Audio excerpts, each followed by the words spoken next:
So my name is Eric Leung, and I'm the director of bands here at Oregon State University. A-Win Ensemble is a relatively new kind of ensemble. It stemmed from the Eastman kind of model with Fred Fennell, where he thought that instead of doing these kind of large concert band style ensembles, he would pare everything down to about one player per part, whether that was orchestral winds or saxophones, percussion, stuff like that.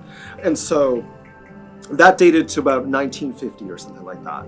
But our wind ensemble here follows roughly the same model, although we do increase the number of clarinets and flutes. But other than that, most of our instruments, most of our players are one player per part. And it also involves really flexible instrumentation. So a lot of our pieces may not call for alto saxophone, and so those players aren't needed, for that piece. So there is this kind of flexibility of instrumentation that I believe the modern wind ensemble really encapsulates. We do, like traditional band repertoire all the way to music that was written yesterday. The CBDNA is the College Band Directors National Association. It's a cohort of university and college band directors from across the United States and Canada. And so it's a very, big organization. And they host these bi-yearly national conferences. And the national conference always kind of rotates between different locations. And on years where they're not hosting the national conference, they host regional conferences. And there are, I believe, 4 different regions, of which we are a part of the Western Northwestern Division. The Western Northwestern Division is the biggest division in the CBDNA in terms of just like number of universities and population size. And it's a huge deal.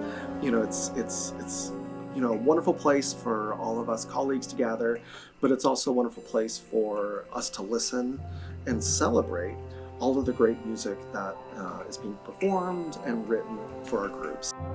At this point, it's about getting them comfortable playing the entire set in a variety of locations. Need a ride?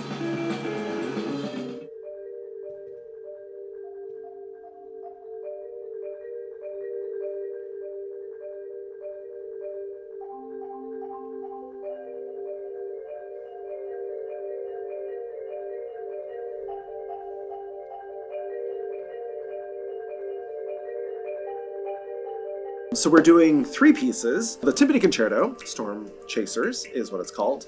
The second movement is called Bittersweet, and that is going to feature our percussion professor, Bob Brodvig, as well as our associate director of bands, Olin Hannum, and they're going to be presenting this piece to our audience. And this piece, Storm Chasers, is very interesting. There's many layers inside of it, but the piece itself is depicting the geological and weather-related events that happened in Australia in terms of the work itself. It's a beautiful piece, and I'm just really excited about sharing that with people too. So, Run to the Light, in many ways, is autobiographical for the composer, and it's really about his journey from not knowing what his life would be like in a career for music, and then going off and experiencing music at the Eastman School of Music. And so there's a lot of energy, a lot of rhythmic drive. The composer is a percussionist, and so it does feature 2 solo percussionists that switch from marimbas into battery percussion, which makes for a really compelling piece.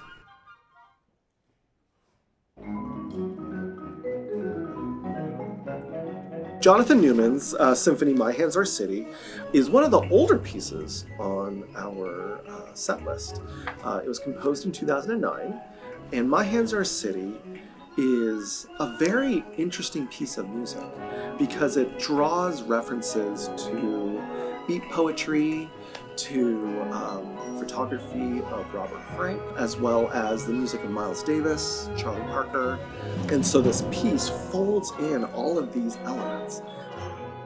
But the piece itself is this large scope, 3-movement work. that really develops this idea, kind of going back to the first piece, the Run to the Light, is this idea of overcoming obstacles, of the movement from darkness to light. At the end of this symphony, it ends with this massive E-flat major chord, which is a direct homage to Holst's First Suite in E-flat. Yeah, I think we're definitely on the end game now.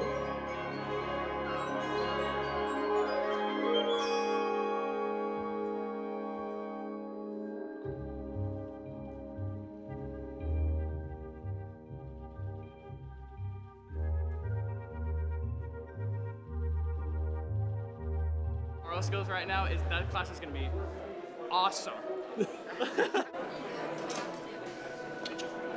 What is happening? Didn't hear any of that.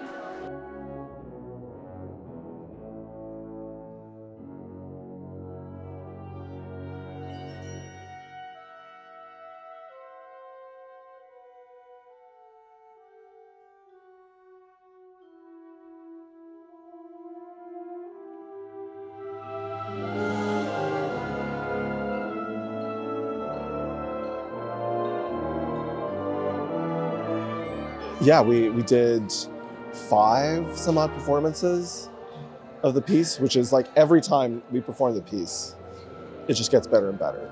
And so I think that's been like the key ingredient this last month. So it's going to be very similar to Prax, where percussion is going to be quite loud, and that the hall isn't that deep. And so it's really just like kind of adjusting dynamics, especially for our percussion, but it's also just to make sure that there's going to be all the fast playing, just really requires just a little bit more lightness and precision. I think like the idea of playing in a new space, even for myself, is a foreign concept.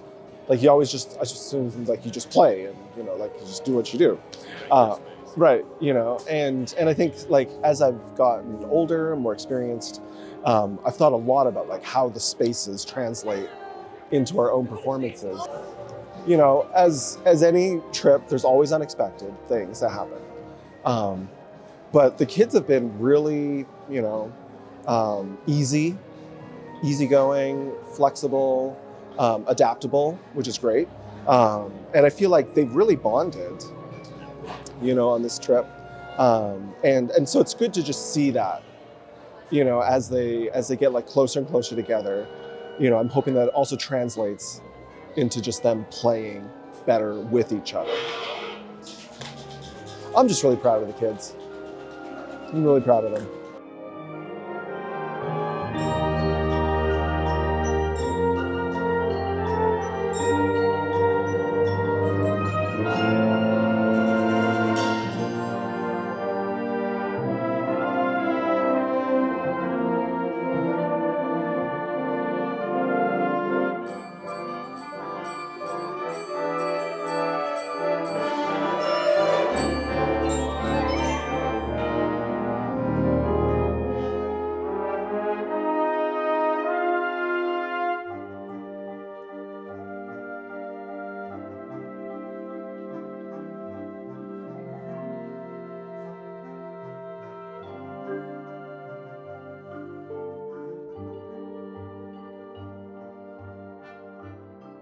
Oh, I don't even have it. Love that for us. Just wing it. Yeah. So, first off, happy spring quarter.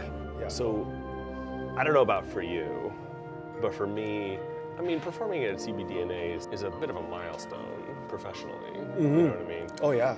Like, it felt weirdly normal.